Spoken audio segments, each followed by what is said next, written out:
Broad Street. Broad Street, situated in Lagos Island, is steeped in Nigerian history. Once the biggest financial hub of the country, it housed the headquarters of major banks, linked the CBN, the stock exchange, and the loads of lender companies. Broad Street is a historically significant street. It has played a central role in the development of Lagos and history, an important commercial and administrative center for the British colonial authorities. It was also home to some of the city's earliest modern buildings. Broad Street was a residential area in the pre-colonial era. With the British came the Methodist Boys High School in 1878 and the Broad Street Prison in 1882, renamed Freedom Park. The General Hospital, which was a British military hospital, was built in 1893, being the first general hospital in Nigeria. The old British Secretariat building, which is now the Federal Ministry of Justice, was built in 1906. Broad Street has seen a full turn into modern commercial office blocks, complexes, skyscrapers, and markets from the outer marina through Akpombo, early into the Adeniji-Adele Road. Broad Street is one of the busiest streets in Nigeria on weekdays, where commercial activities take place day and night. From modern buildings to ancient structures, this street gives one a raw dose of life in Lagos. Broad Street is often referred to as Lagos Financial District. It boasts a mix of architectural styles, reflecting its long history, colonial-era buildings, Victorian and Edwardian architectural features, alongside more modern skyscrapers and structures. Broad Street remains a vital, vibrant part of the Nigerian economy. Broad Street. SOUQ Enlightenment. My name is Yinka Babalola. My name is Ijoma Pelokoro. My name is Joshua Hassan. I am Rotarian or Mosunde Lawson. It's Ife Yunwarita Ejeze. My friends call me Ife. My name is Rotarian Lola Dare. I'm inviting you to keep watching SOUQ News. It's the right station to tune to. I like SOUQ News. SOUQ News is good. I want to charge you all to listen to SOUQ News, watch the news. You can have unlimited news first time. Find SOUQ News. Be with SOUQ News. Never switch off. You are better for it. SOUQ News is the real thing. Listen to their coverage and you'll be glad you did. Turn to your YouTube, turn to your Instagram, turn to all your digital channels and look for SOUQ News. Keep watching. Keep watching. Please, guys, keep watching SOUQ News. Idumota Market. Eko Idumota, once a residential neighborhood, is home to Idumota Market located on Lagos Island. It is one of the oldest and arguably one of the largest markets in West Africa. Idumota is a historic neighborhood adjacent to the Lagos port that facilitated the slave trade and later, under the British indirect rule, it surrounded to exports that fueled the colonial enterprise. Idumota was also the location of an armed forces remembrance cenotaph called Soja Idumota, built as a monument to Nigerian soldiers who served with the West African Frontier Force. An Eyo Masquerade statue and a clock tower are also some monuments at Idumota.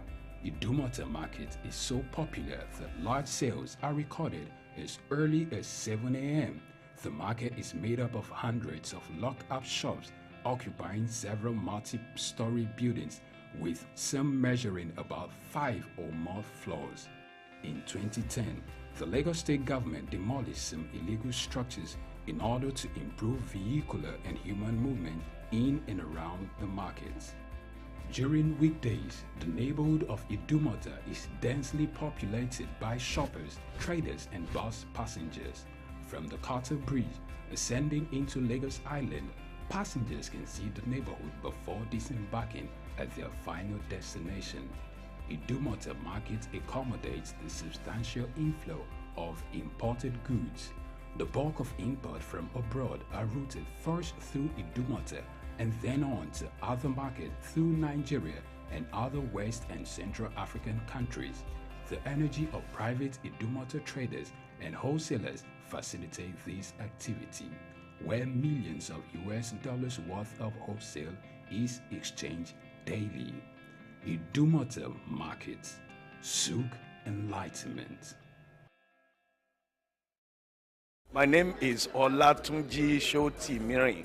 I'm a performing artist and, television radio presenter and a university lecturer, Unilag. Keep watching SOUQ News. Hello everyone, my name is Kenny Black, Africa's finest music comedian, and you're watching SOUQ News. If you're not watching SOUQ News, I pity you, but keep watching SOUQ News. Hello everyone, my name is Timmy Dakolo, and you're watching SOUQ News. Stay tuned. Hi, my name is Wisdom Oluwaseun Okoko, co-founder Orbit Africa Properties. I'm live at SOUQ News. Guys, keep watching SOUQ News for everything that concerns business, economy, politics, news. SOUQ News is your station. Lateef Jakande.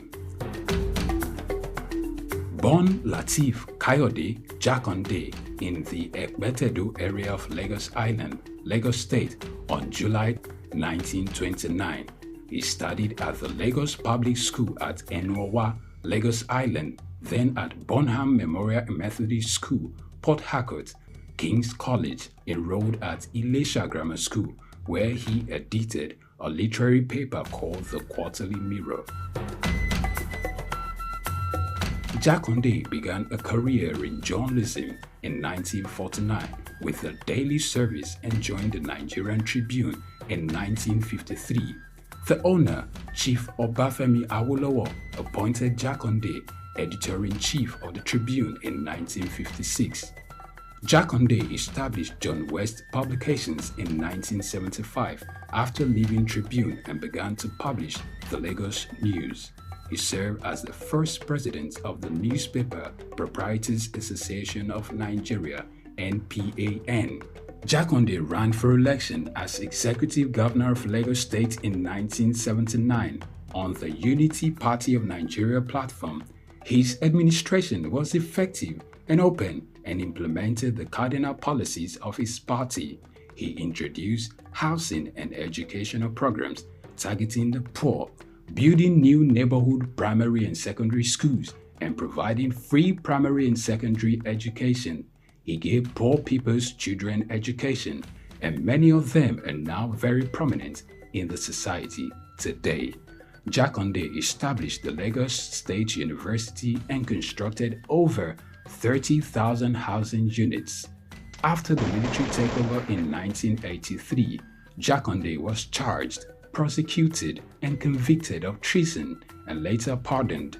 He served as Minister of Works under the Sani Abacha military regime. He died in Lagos on February 11, 2021. Lateef Jakande was the first civilian governor of Lagos State. Lateef Kayode Jakande, SOUQ Enlightenment. I'm okay. My name is Raymond Bola Brown. Hi, my name is Fred Amata, and you are on to SOUQ News. If you are watching this channel for the first time, make sure you continue to watch it because this is SOUQ News. Shout out to SOUQ News. Actually, I don't know. I really enjoyed the little moment I spent with you, and I think with more of this. SOUQ News. Here's the SOUQ News who had the courage to transcend a locked-off camera and actually have a conversation with a human being. It's a pleasure, SOUQ News. Thank you very much. Tafawa Balewa Square, TBS. Tafawa Balewa Square was initially used as a horsing ground called Lagos Race Course.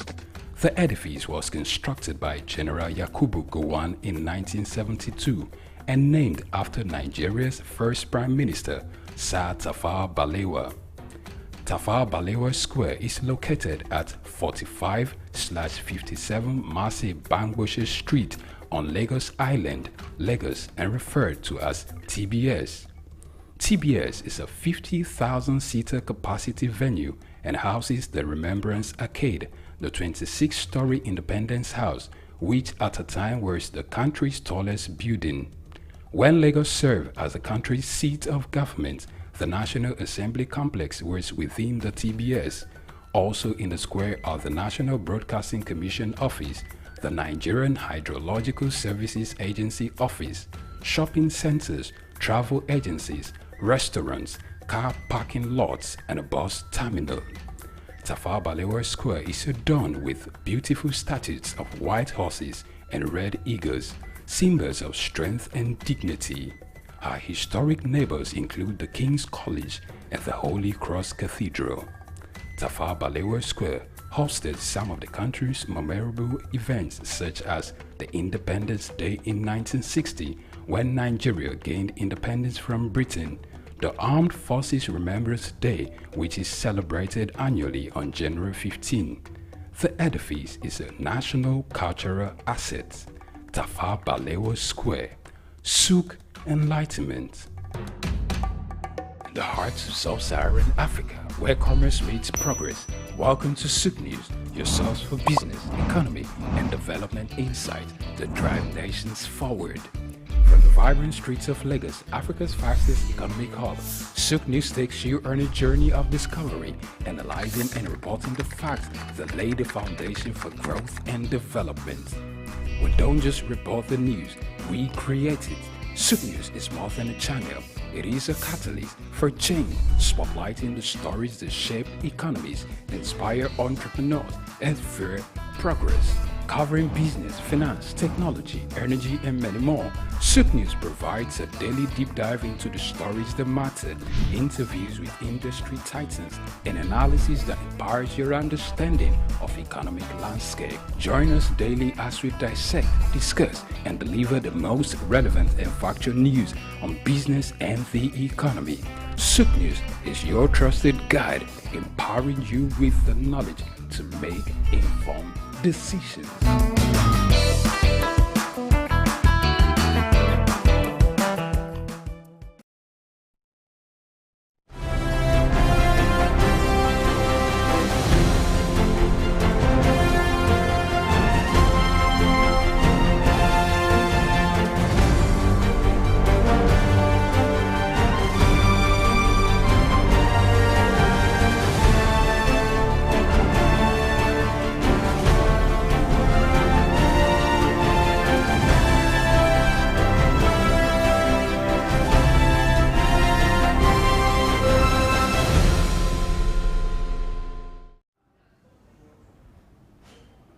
Hello and welcome to SOUQ PULSE. It's always a delight being here. And we'll say thank you for always being on that other side, tuning in and being part of this production. Thank you for your comments. Thank you for reaching out, for the calls, for the comments on, be it on all our social media handles. I want to say thank you. For those that reached out directly, I want to say thank you. And for the beautiful people that came over to the studio, thank you very much. Remember, we'll say on SOUQ PULSE, never stop talking. Whether it's for or against, whether it's positive or negative, whether those trades are going through or they are not going through, whether those policies are nice, working, not working, being planned, not being planned, everybody looking at each other, don't stop talking. If these businesses are going through, yielding profit, yielding losses, talk. The bottom line of it, when there is no food on, it might not be your table, it might be your neighbor's table, talk. Because if your neighbor has nothing to eat, he will come ask you. He'll reduce your ration. You keep giving. Businesses might start going bad. But hey, we keep talking. We make sure that, hey, for every one of us, we seek solutions, not just for Africa, across. How do we learn? How do we emulate? How do we get better? How do we see Europe, the West, running this particular race? Are we in it? It's SOUQ PULSE. My name is Chuks, John Rogers Chuks. Today, we will come very close to things that we might take for granted, or we say it doesn't concern us, but at the long run, we are the ones paying for it. We will introduce our topic, and we will bring it down home. Everybody get to say about it. Everybody get to say, talk, and see it the way we see it. Don't go anywhere. Our guest is in the studio, and when we come back from this break, I'll get to introduce both our topic and our guest. We'll be right back. Don't go anywhere.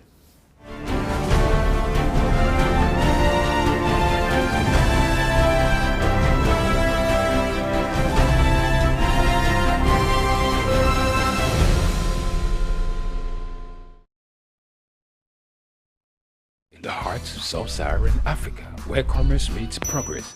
Welcome to SOUQ News, your source for business, economy, and development insight that drive nations forward.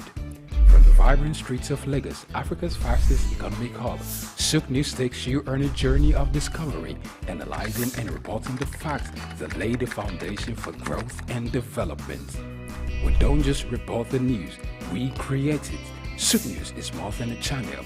It is a catalyst for change, spotlighting the stories that shape economies, inspire entrepreneurs, and fuel progress. Covering business, finance, technology, energy, and many more, SOUQ News provides a daily deep dive into the stories that matter, interviews with industry titans, and analysis that empowers your understanding of economic landscape. Join us daily as we dissect, discuss, and deliver the most relevant and factual news on business and the economy.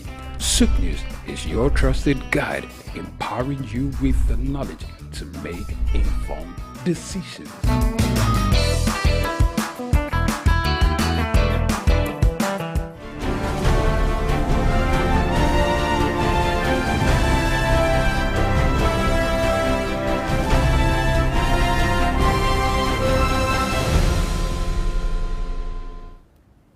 Yes, welcome back. It's still SOUQ Pulse. Today we are looking at import exemptions, import waivers, import concessions, whatever name or whatever way you want to coin it. Now we're looking at this particular waivers across Africa, and we're asking ourselves this direct question. Over the years, who is really benefiting? Now, a lot of countries have tried this, still do, from majorly Asian countries, China, Japan, India, Malaysia. Now, these waivers over time was used for specific industries, textile industry, manufacturing, the vehicle industry in these countries. But right now, they got it right. And those places, these countries are powerhouses for this set of industries. Now, if we bring it back to Africa, we see a lot of these waivers following or towing in specific lines. They say no duty or waiver waived for pharmaceuticals, okay? Waived for oil industry. I ask how? Waived for, of recent, in Nigeria, for example, CNG, liquefied petroleum gas, oil equipment, everything that has to do with installation of plants for CNG, for LNG, for every of those particular gas that is being used locally. Again, I ask, are these not businesses? Are these not profit-making businesses? This is just me asking. These are then bring equipment and raw material into a particular country with a view to sustaining the production capacity of specific industry to create employment. Okay. In a way that that industry over time would blossom. Okay. But the challenge here is a universal practice, so that's why that background needs to be laid. But regrettably or sadly, in Africa, particularly in Nigeria, some of these waivers have not been beneficial to the country. And I recall some years back, one of the Comptroller General of the Customs Service put a figure which were very alarming at the time at almost 600 something billion at that particular point in time, which was close to ₦1 trillion. So the point is that import waivers themselves, whether they are for electric vehicle, whether they are for raw materials, whether for equipment and machineries for specific company, is going to the elite. So how? And I still find it, I'm trying to look for how I'll understand it. Why should we be looking at putting exemption, tax exemption on an electric vehicle? Why? Do you have a policy of energy transitioning to renewable energy? So there's a policy framework. Okay, just a moment. I like where you're coming from. If we say policy on energy transition, how much? Will you allow me? Where the you are car the was one asking me bought. questions. Yes. So mine is to answer your questions. Okay, go ahead. Based on my understanding. So I would like to lay a background before I provide some answers. Okay. That it makes it easy to put things in perspective. Okay. So the point I'm making is that if you look at it from a pro-poor perspective, then there might be some challenge in terms of some of the answer you want me to provide No, here. I don't want you to provide my answers. I want you to provide an enlightenment. No, that's the point I'm making. Okay. When you say no poor person can afford electric vehicle. I'm saying that if you have put a policy framework in place and you are transiting from fossil fuel to renewable energy or green energy, whatever name you call it. The point is that those who already belong to that demography will be the one that will benefit. So if you use your pro-poor mechanism in terms of addressing the issue, first and foremost, how many of the pro-poor people equally have the vehicle that are using fossil fuel currently? These are the points I'm trying to provide here. So that regulatory framework, which the global scenario has played out in recent time, and your African countries lashing into that opportunity. So the best way to do the conversion is to provide some concession to those who are bringing electric vehicles so that they can take advantage of that regime, and that will help you in transitioning to renewable energy. Okay, now let's this take advantage. Let's put it in Naira and Kobo, Nigerian currency. That's where we're taking from. Now, in 2020, Nigeria lost 779.74 billion naira to waivers. 2020. 2021, Nigeria lost 2.29 trillion naira to waivers. By 2023, Nigeria has lost 7 trillion to waivers. As we speak, this is 2024. Our budget, a chunk of it is going to be funded by borrowed money. So the Tinubu administration is already being burdened because they need money to fund the budget and run a government. And we all want them to succeed. So if we want them to succeed, why should we be having a policy where an electric vehicle is given 100% waiver? Now let's look at this electric vehicle we are talking about. Electric vehicles are more expensive than our conventional ones. They are coming from companies, I won't mention their names. They are the top share holding, top expensive shares in every of the market, be it in the US, be it in China. They and their owners. Now, who are those? We want most likely going to use them here, the same elite. So why should every one of us, because when those waivers are given, we are all the ones that are paying for it. If we say we want to transition, why can't we insist that instead of bringing those vehicles, let's start making the ones who can make here and give whoever is going to make them that concession? Why give concession for somebody to borrow and live a luxury life in Africa? That's where I'm coming from. Why? Chuks, thank you very much indeed. When I was trying to lay a background, you were trying to stop me. If you pigeonhole this analysis into electric... I'm just asking. No, I'm answering your question. It caught me like I was saying. No, like, what? Well, yeah, yes, when you pigeonhole. I'm still going somewhere. Yes, when you I saw concession for aircraft. No, just a moment. Personal aircraft, No, just a moment.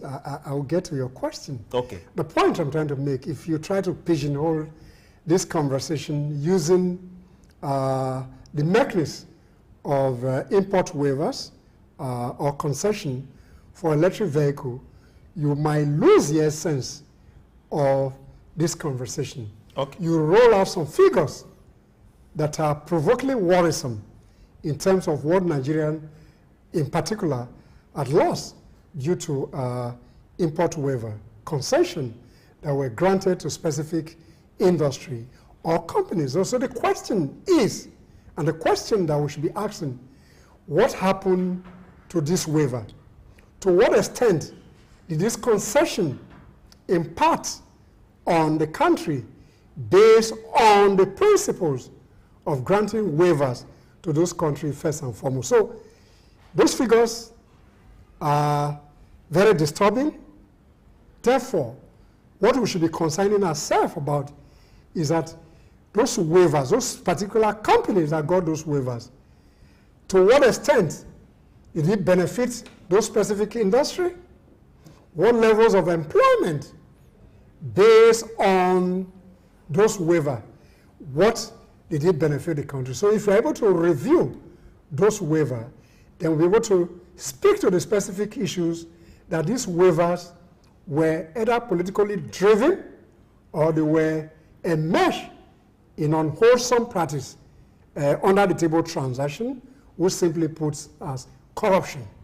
Okay. So those are the core issues. Like I said earlier, concession themselves, and you mentioned the Asian country that use that as a basis of industrialization. So what is different in Africa? What is different in Nigeria? So that the core conversation that we need to advance and see how the current government can take a look at the figures even from just 2021 to 2023.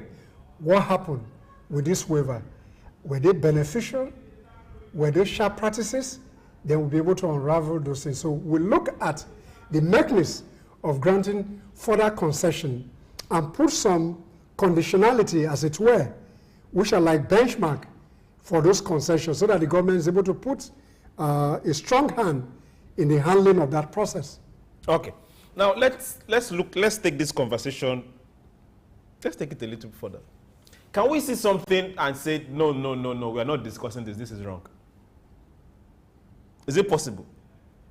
I don't get it. Now let's take for example. I don't get your question. No, I'm just talking. Now, let me go back to let me take lines from what you said.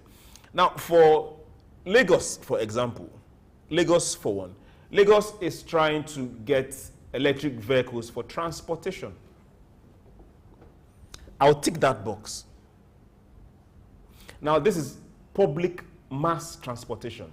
They right now may not have an assembly line, but they are looking forward to being able to put some of these buses, a few of them are here already, for mass transportation. I'll tick that line.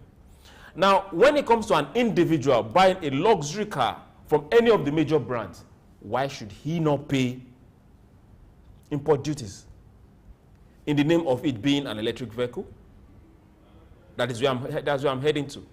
Why should he not? And I'm not trying to get an answer from you. I'm just speaking out loud. Why should he not? Whoever he is. And for those people that sell those brand of vehicles, using that as an advantage, why? I think from a policy perspective, we may question the rationale of those concessions.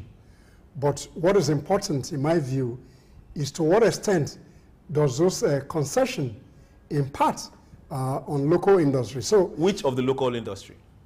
Automobile, that's the one you're talking about now, when you talk about electric vehicle. So for Lagos State government, for example, that wants to bring in electric vehicles. They brought already. Yes, some, and they want to. So those concessions are in the right, how do I put it? That concession that the Lagos State government got is good because it will provide what we call social good, public transportation. So it will benefit a critical mass of Nigerians. On the other hand, for you to encourage people to move in the new direction in terms of electric vehicle, you need to give them some kind of concession to bring those vehicles.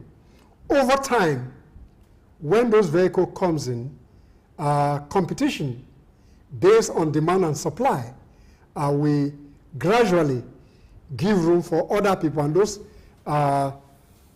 import concessions will benefit.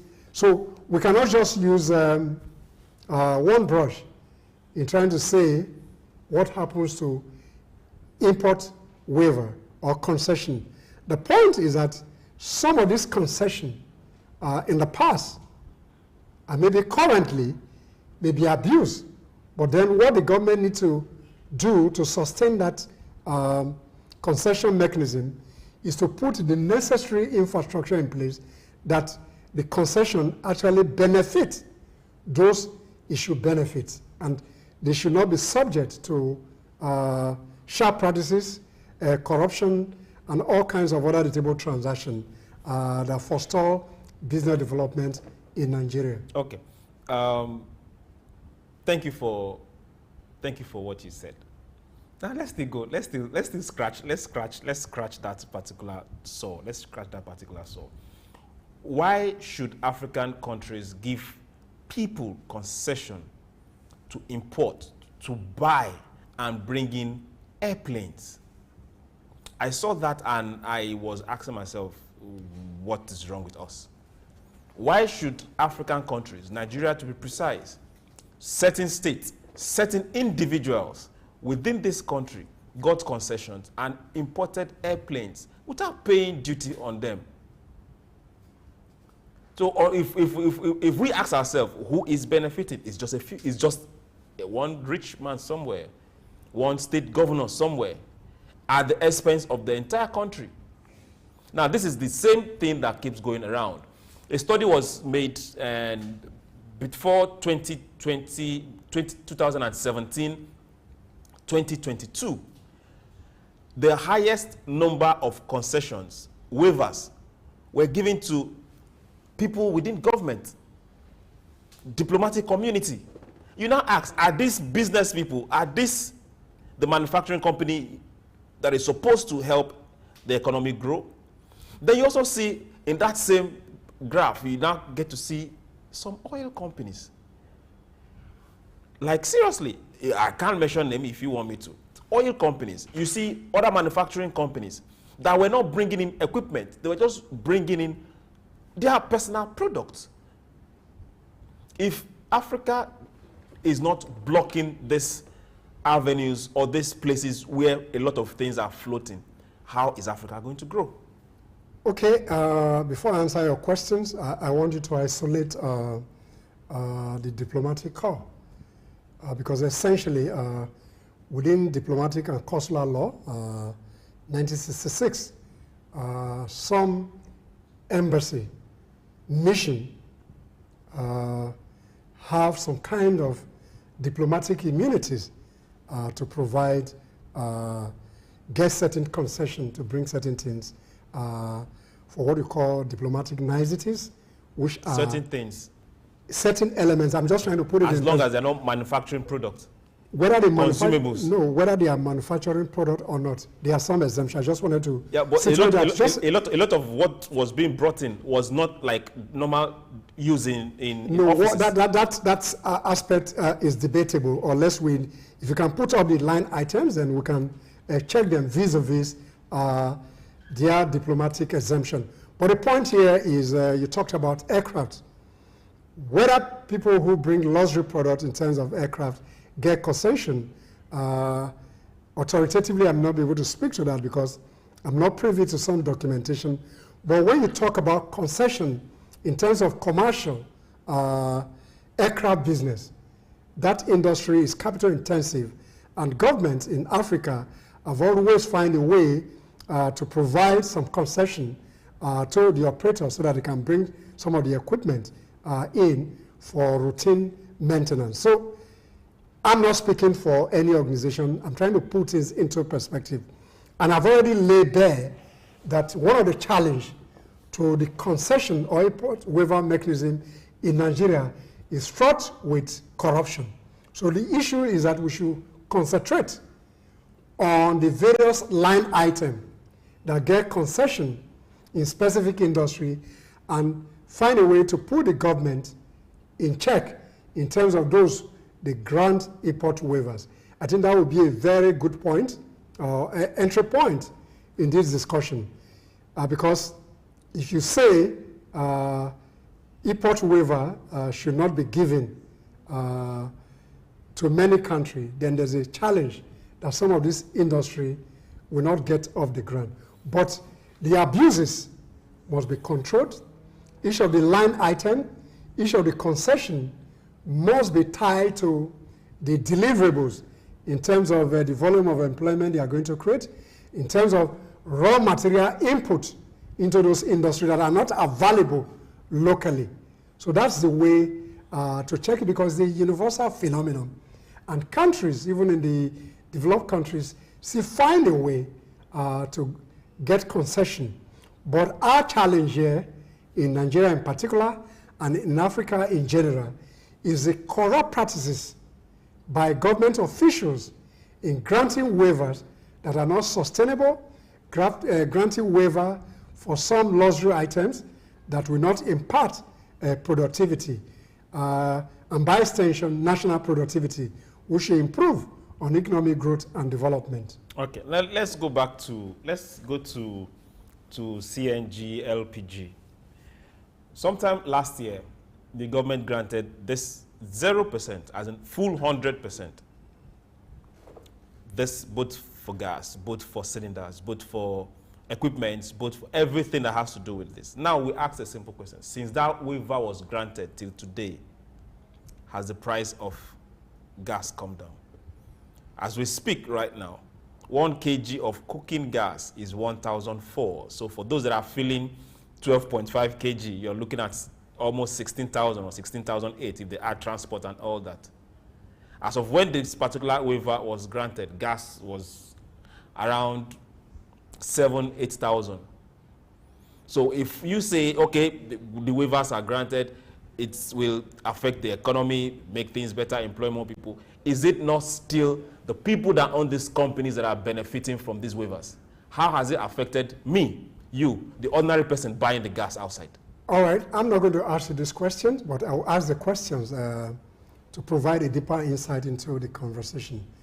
Since the waiver was granted in terms of electric vehicles, how many vehicles has been imported based on the statistics that you rolled out? That's number one. Number two, you have large reserves of natural gas. To what extent have you been able to exploit that for commercial or business purposes within the country? These are the conversations that we need to advance. So the point is, if you are paying so much for LPG and you have a reservoir of natural gas that you are not able to exploit for business or commercial purpose within your domestic boundary, then these issues, the price regime will continue to be high because you have what you call economic of scale within your country that you are not able to exploit to your own benefits. I'm just trying to balance Why you're this balancing? conversation. Can you not answer the question? Who is benefiting? I'm not talking about who is benefiting. I'm Somebody saying- has to benefit. No, the point I'm making is that as a country, if you don't have a robust policy framework, particularly industrial policy, that support infant industry for development, then what you get at the end of the day through all kinds of opaque concessions that you give to specific industry will continue to undermine your industrialization. The point. Okay. Let's go on a break. When we get back, we will continue from this particular point in time. Remember, we are still asking the question. From these waivers, because from the way it's looking, the common person in the African countries are not benefiting. So we need to get and know who exactly is benefiting from these waivers. Don't go anywhere. SOUQ Pulse will be right back.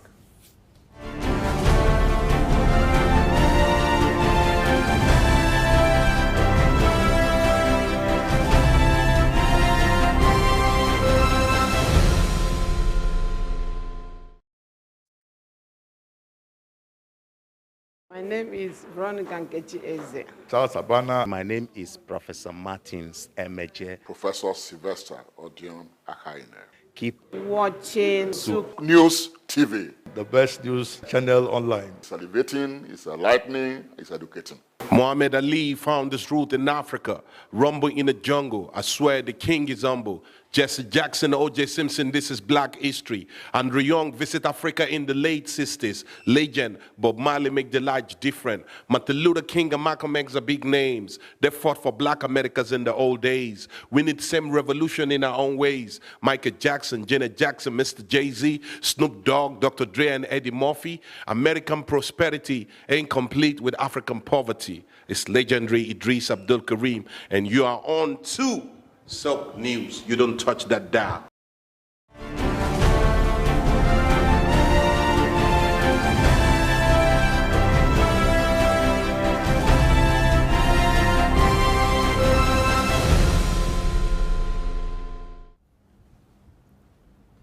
Yes, welcome back. It's still SOUQ Pulse, and we are here looking and deliberating and asking direct questions. Import waivers being granted across Africa. Who exactly is benefiting?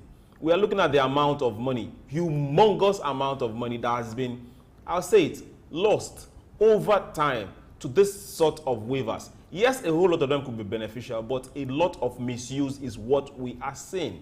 We saw this particular one that had to do with personal luxury electric vehicles. Now we're asking ourselves how, why? Jets, how, why? Now, Mr. Sam brought up the issue of industry-focused waivers. Yes, we 100%. Streamline the import waiver mechanism that we practice here. What kind of industry, what kind of products should be concessioned or should get waiver?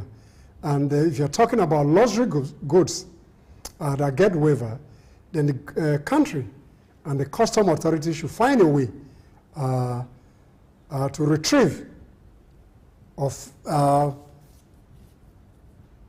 charge them the import duty that is expected from those specific luxury goods. First and foremost, who issue those concessions is not subject to abuse by government officials.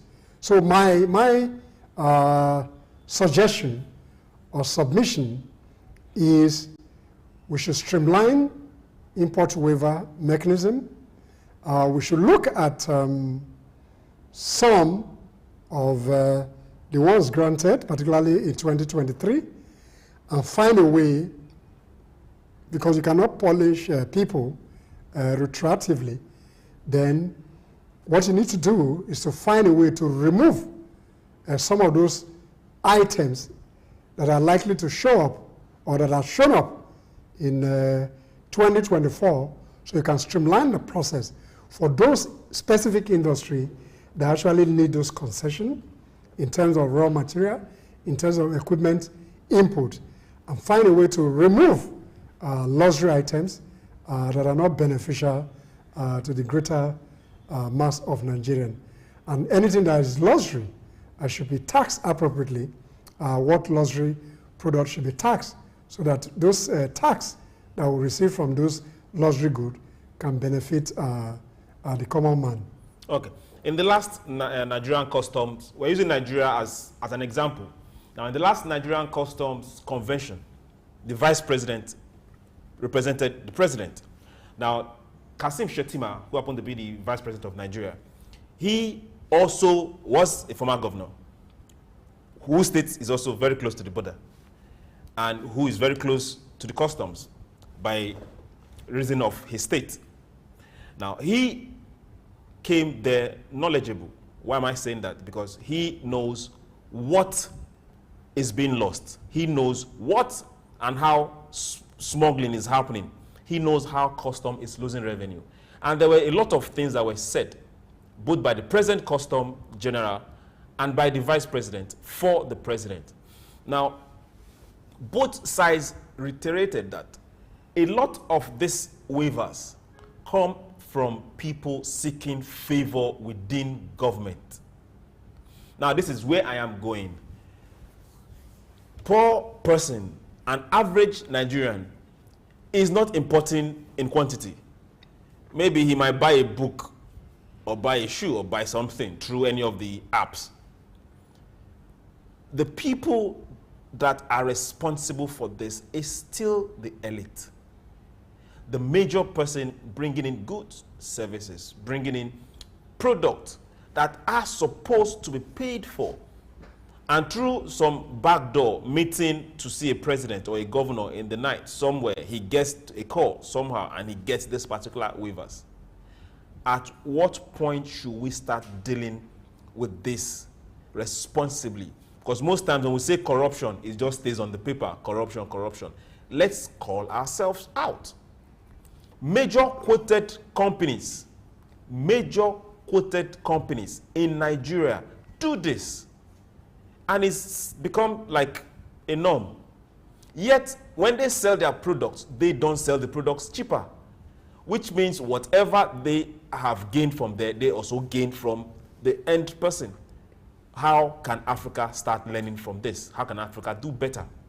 Chuks, to answer your question directly, it's instructive to note that the custom that you just mentioned has a constitutional mandate in terms of custom tariff, excise duty within the national boundary. So they already have products within their template that are qualified globally in terms of custom tariff.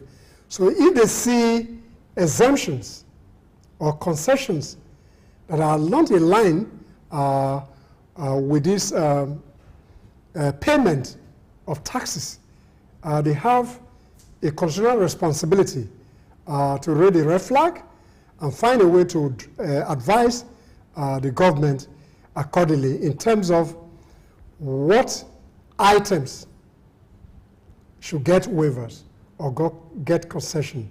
So if we are isolating the custom or former governors from some of these corrupt regime system, why is the border so porous in the first instance that certain items that were not supposed to come into the country, that when people are already using or consuming those products, then it's then custom, it starts chasing people. What happens to a custom paper that is duly signed by a Deputy Controller General of Custom that has satisfied your custom paper to get an item, particularly cars, into the country, and you are driving from point A to point B, and the custom is accosting you on the road that proper duties were not paid. What happened to the audit trail within the system? So we must look at it holistically. Who is issuing these waivers? Who is granting this concession? First and foremost, so that the government is able to look at what concession should be applied, what kind of infant industry that require this concession, and they should find a way to remove every luxury item, including private jets, which are real luxury products. But for commercial aircraft, there's a need to get some concession so that the air safety is sustained over a period of time. Okay, thank you very much, Mr. Sam. Now, over the years, before 2023, 2024, we've always had this blank warning that certain companies will make more profit not producing here in Nigeria, to be precise. Now, a lot of people didn't take it serious. Some of those companies started moving away from Nigeria and going outside Nigeria. Yet they found it very easy to bring their product back into Nigeria and still sell in this market because they had concession to bring those products in. No, the challenge for those countries, those companies that left, for the companies that left Nigeria in the first instance, the operating business environment. Not all of them. I'm talking about some specific companies. No, I'm addressing those companies. I don't want a situation where we might mention companies so that we don't ask for advert money. So the point here. I will be the one asking for that. Yes, the point, I'm careful too so that I don't put some company as if I'm advertising those companies as well, because I'm not on their payroll. Anyway, the point I'm making is that some of those companies left Nigeria because the operating environment was very harsh. Double taxation, the cost of energy, buying diesel to operate. Those businesses were not competitive enough, and they went to look for environment where some of these issues we are discussing is equally given to them so that they can stabilize in terms of contributing to the country GDP. But in the case here... Well, at the end of the day, they now still bring that same product into this same country. Regrettably, regrettably, that is the failure of custom to allow some of those products to come in. And that's what we talked about. But there are waivers on those products. Yes, the point is that who is giving the waiver? The waiver was there even while the companies were here. So they must have seen that, okay, let's do add one-on-one. If you have if left, we move and go here, if you have left the shores of this country and you are producing from another country, the coding of those products in terms of GMP, good manufacturing practices, must get the coding of the country where those companies are domiciled. So when you see those coding, and these are items that are not produced within your national boundary, and the question is, they must pay the duty for those products. So we need to blame the customs to a very large extent. Okay, now you're speaking on what should be. Yes. So if, for example, you had a waiver, a Nigerian waiver, and you're producing here, then that is understandable. But then you say the economic environment in terms of production is not conducive to sustain your business, then you move into maybe from Nigeria to Cote d'Ivoire, or you move from Nigeria to Ghana after producing because you don't have the requisite market. Then you are trying to bring the same product. They are not trying to, they are bringing the yes, same so product. The point here that people must note, that we underscore, is that the custom must find a way to look at where those items are manufactured. Since they are not manufactured within Africa, if there's no convention within the sub-region that sustains some of those products, then they must do the needful to collect the appropriate tax element for those items. Okay, now let's still dwell on that a bit. Let's look at our local industries. Let's look at our local manufacturing industries. Let's go back to the car. We have several assembly plants springing up. We had some that have been there for a while. Newi, we have Innocent. We used to have Anamco. At a particular point in time, I won't mention the name, a particular group tried reviving Anamco. We have several springing up in Lagos. At what point should we and our government start saying whoever is bringing any car into this country, you will pay, whether it's electric, gas, or sun, whatever you are using, you will pay 100% on that. That way encouraging the ones we have here. First and foremost, where is the political will to drive the process of manufacturing? We can talk that will into them. If everybody starts talking. No, I'm making the point. I'm trying to start from somewhere.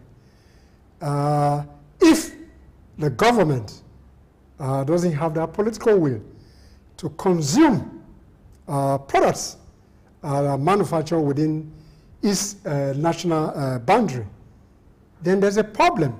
So the government, for example, I remember growing up that the basic car that civil servants used at that particular point in time was Peugeot automobile that was manufactured in Kaduna. And you have Volkswagen that was manufactured in Lagos for entry-level executive. And the patronage was sustainable over a period of time.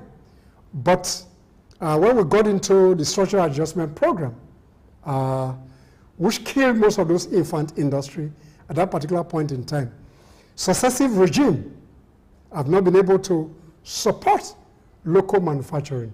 Those who are in government are even telling you that they prefer to buy an SUV that is manufactured in SY country in terms of product quality, and that they want to patronize a locally made vehicle. I see that as a serious issue, and it's a paradox where you want to promote manufacturing and you don't encourage your local industry to grow.